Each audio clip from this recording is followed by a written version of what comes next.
Welcome to part 4 of And the Horse You Rode In. Now we're going to have to backtrack just a little bit since last time we went to the end of John Wayne's career.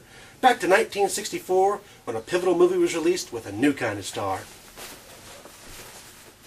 A Fistful of Dollars began a trend known as the Spaghetti Western.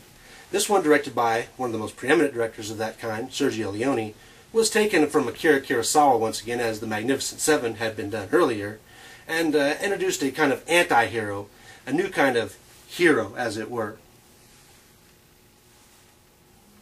Really what this movie did was it propelled Clint Eastwood for big-time movie stardom. He went from his small part on Rawhide to a big-time Hollywood star, as he's one of the only few Western stars who could probably challenge John Wayne for preeminence in the field. I have to say, I don't really get it. I mean, what's supposed to be intimidating about you? You're kind of standing there.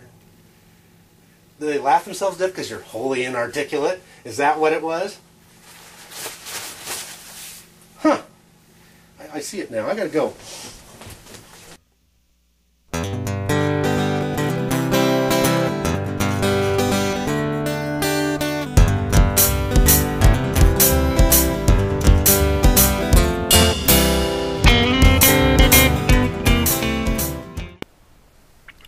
The success of A Fistful of Dollars as an international phenomenon made it easy for Leone and Eastwood to work together again.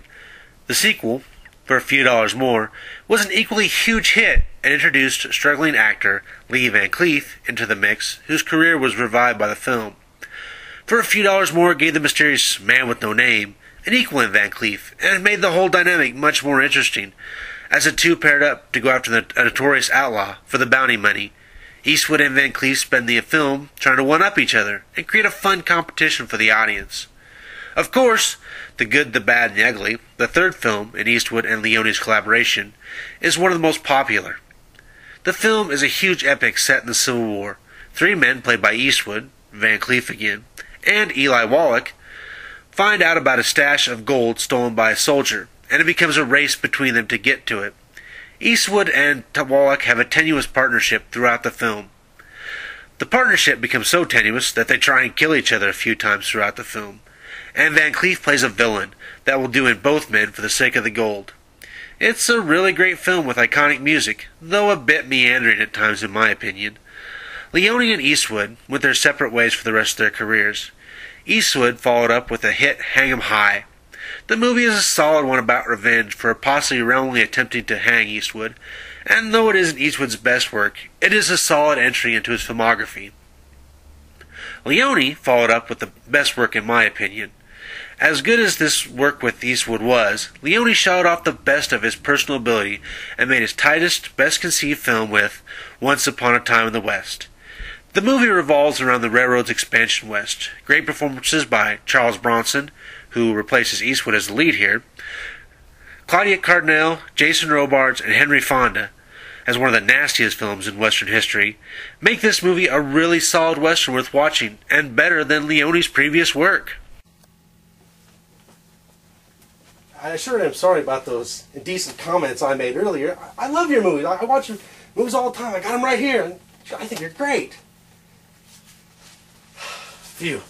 I'm glad that's over with. I'm glad we can be friends again. By the way, why did you pass on that role in Once Upon a Time? That was a great A role. Charles Bronson pulled it off, but I don't know, you might have done a good job at it. I'm not sure why you passed on that one. Oh, come on! Really? Really? Fine. Naturally, Clint Eastwood was not the only one to take advantage of the anti-hero presented as protagonist.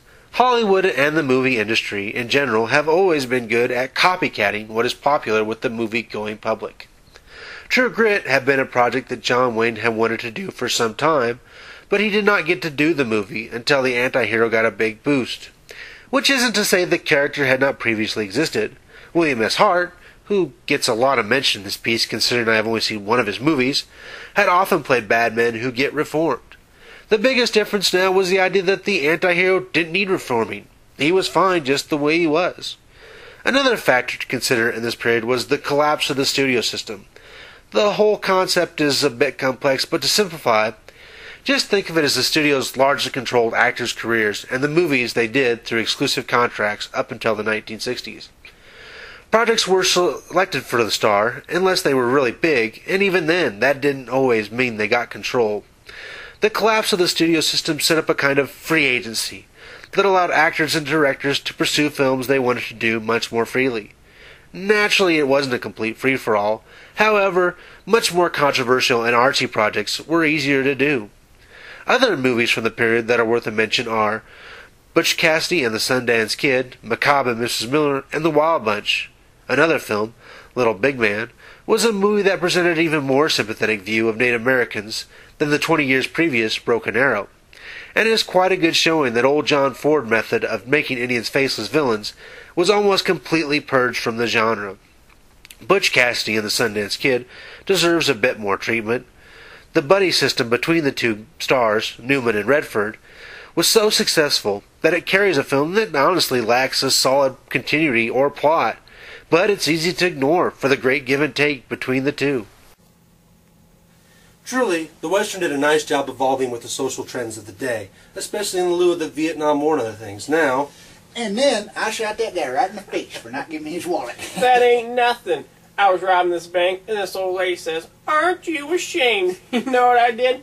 Cracked her upside her ancient head with my gun butt. wait, what are you guys talking about? These are terrible stories. We're just playing up to the anti-hero stereotype. But you don't understand. The anti-hero may have done amoral things to get the results, but he didn't go around gloating about it. That's reserved for the truly bad guys. You can't do this sort of thing. What do we care? We ain't the law. But you have to have appeal. Well, can't you see the appeal just pouring out my ears? No. Oh well, there's plenty of whiskey to drink and old ladies to hit upside the head. Let's go find some puppies to kick. Hopeless. The 70s marched on, with many westerns having marginal success. Eastwood made some more films like The Blasé Joe Kid, the spiritually eerie High Plains Drifter, and the violent and enthralling The Outlaw Josie Wales. But unlike Wayne, who was wrapping up his career, Eastwood showed a tendency to do other sorts of films. His foray into the Dirty Harry series was sort of a cowboy in modern day.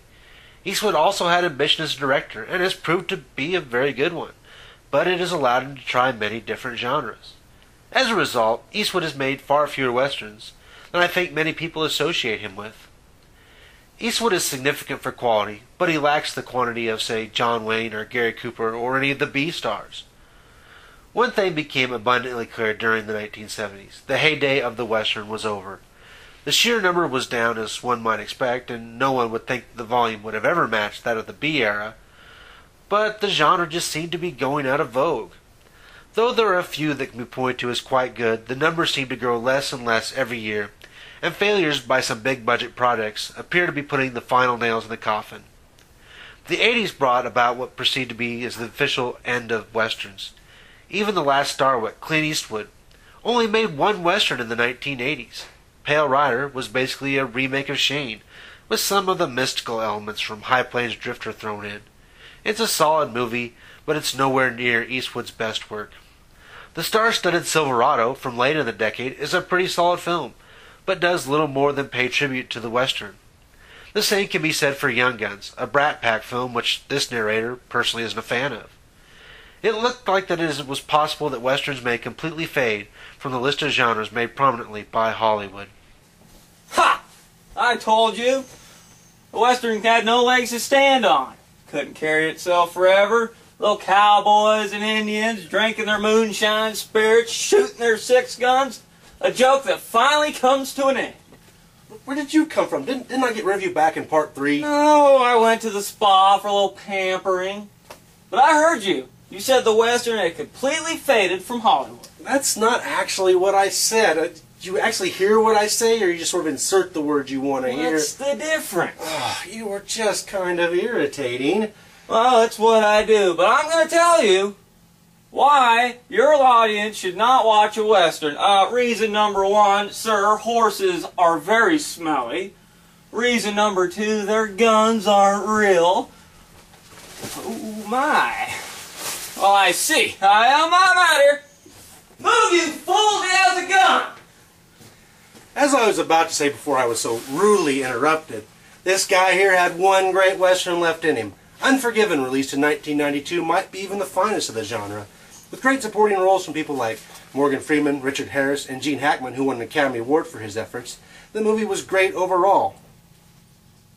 You the man, no name. Fist bump. We'll try it again later. Stay tuned for part 5, folks.